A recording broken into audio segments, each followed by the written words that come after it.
Well, there are so many similarities between the two elections that one can hardly remember them all. One of the reasons I became interested in Obama a long time ago was I heard too many people saying that he had lost his chance to be president the day he was born, black in America.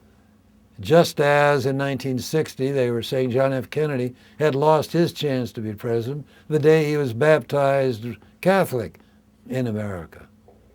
In 1960 they were saying John F. Kennedy, who was 39 and a freshman senator when he first began exploring the possibility of the presidency, that was back in 1957, that he was too young, inexperienced.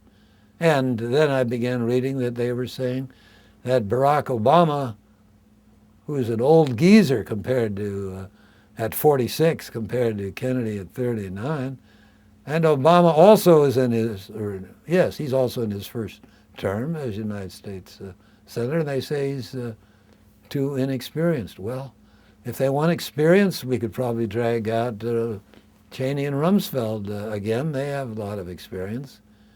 But as Kennedy said in 1960, when Richard Nixon, the Vice President of the United States, who had a long career in Congress before he became Vice President of the United States, he said Kennedy was too inexperienced and it was an amateur. Well, as Kennedy pointed out, experience is like the tail lights on a boat. It shows where you've been, but not where you're going. And I even liked old Joe Kennedy's comment when some congressman told him, tell Jack, forget those young kids like Sorensen, he should get some campaign consultants who have a lot of national experience. And the president's father said, experience? Hell, they're all experienced in losing. Well, Obama, like Kennedy, has judgment. He's been able to see the country from living abroad, just as Kennedy did as the ambassador's son. Obama is committed to peace, which is why he opposed the Iraq War before it started, at a time when Mrs. Clinton and the other establishment Democrats were buying the Bush propaganda, hook, line, and sinker. That's why Obama in the debates was the only candidate who said, yes, he'd be willing to sit down and talk with the leaders of countries that didn't like us, Iran, Syria, or wherever. Just as Kennedy was willing to communicate with Khrushchev at the darkest moments of the Cuban Missile Crisis, and that's how we were able to resolve that crisis without a gun being fired by the United States. So there are many, many parallels, and Obama's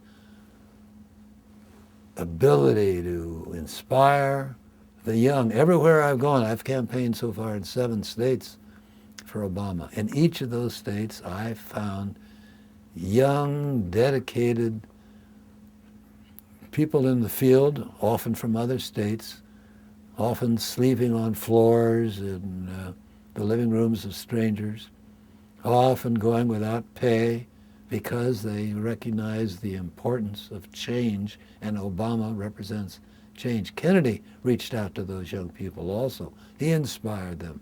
Volunteers in the campaign a year later became volunteers in the Peace Corps and in the civil rights movement, the consumer movement, the environmental movement. Those are the same kind of people that Obama is inspiring today. So there are many parallels. I think it'll be close.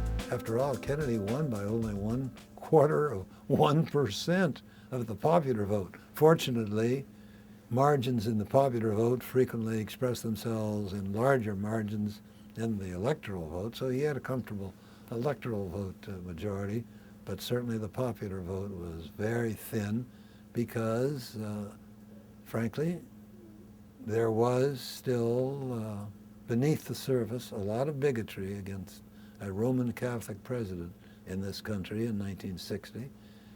And sad to say, there's still a lot of bigotry under the surface against a black president in this country. So I haven't the slightest doubt that Obama's election, and I think he will be elected, but I think it'll be close. I think it'll be a narrow margin. But Kennedy said the day after his election, a margin of 1 vote is still a mandate.